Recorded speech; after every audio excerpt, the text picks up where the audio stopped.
What's going on, guys? It's Justin here, and one of the best parts of working at Summit Racing is pretty much our parking lot turns into a car show on a nice sunny day. Seriously, you can sit out in front of our store and watch all the classic trucks, muscle cars, boulevard cruisers, and late model muscle rumble into the lot. And for the past decade or so, we've been snapping pictures of our favorite rides and featuring them on our blog, OnAllCylinders.com. So for this installment of our Casual Friday video series, we'll be counting down our 10 favorite lot shot features that we've had over the years. Now, without further ado, let's get into the list. At number 10, 1949 Willys Overland Jeepster. Starting off our list is the classic Willys Jeepster. While folks often think of the rugged CJ series when they hear the name Willys, let's not forget about the company that tried to go more mainstream with an open-top passenger car.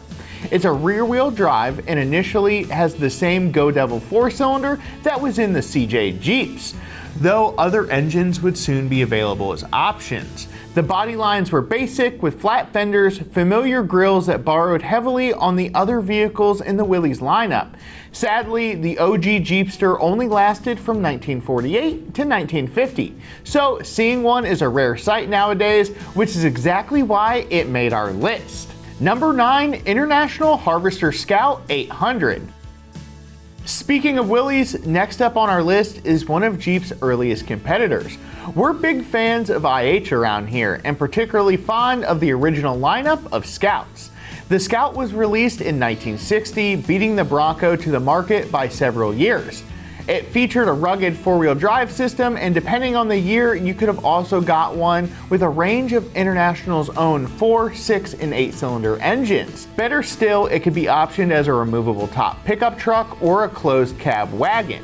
Thanks to its homemade brush guard and spinner knob on the wheel, we love this particular Scout because it's a nice contrast to the fully loaded luxury SUVs that you find on the road nowadays. Number 8. 1971 Ford Torino GT. You don't have to be a Starsky and Hutch or Clint Eastwood fan to appreciate the Ford Torino, especially one in GT trim. Though the GT package was primarily cosmetic for 1971, namely in the form of that awesome hood scoop, you could get a Torino equipped with a smorgasbord of engines, and that included the pavement shredding 429 Cobra Jet. This one we spotted isn't a Cobra Jet, but it's sporting a super rad optional laser stripe along the body line. Toss in some bucket seats and a 4-speed and you'll understand why we had to include this one on our list here. Number 7, 1972 AMC Javelin SST. Okay, so don't tell our boss, but we totally would have made this list entirely AMC vehicles if we could get away with it. Instead though, we just featured this awesome 1972 Javelin SST. SST stood for Super Sport Touring, and that gave the Javelin some more comfort and sport options, but this one we spotted has even more upgrades, like a built 401 under the hood. We also like the 1971 and 1972 Trans Am winner commemorative decals on the lower rockers and a functional 8-track player in the dash. Look, we didn't need a reason to post this AMC on our list, but this Javelin gave us plenty of reason anyway. Number 6, Sunbeam Tiger. Quick, name a tiny British roadster that's powered by an American V8 that's not a Shelby Cobra. If you said Sunbeam Tiger, we're impressed. That's because these cars aren't widely known from their AC counterparts. But as you might imagine, Carroll Shelby played a huge role in the development of these cars. In fact, both Shelby and his pal Ken Miles each helped shove a Ford V8 under the hood of a Sunbeam Alpine to help create a pair of proof of concept vehicles.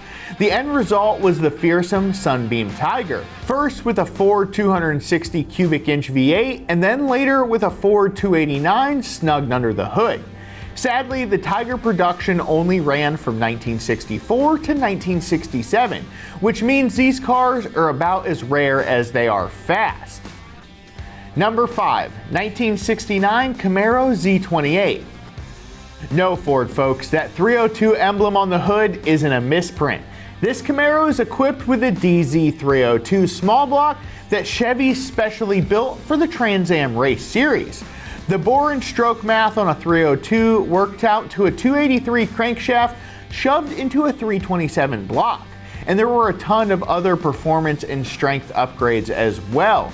At the time, they said the DZ302 made 290 horsepower, but real-world testing revealed that it cranked out way more than that. The 302 became a cornerstone in the legendary Camaro Z28 package, born in 1967.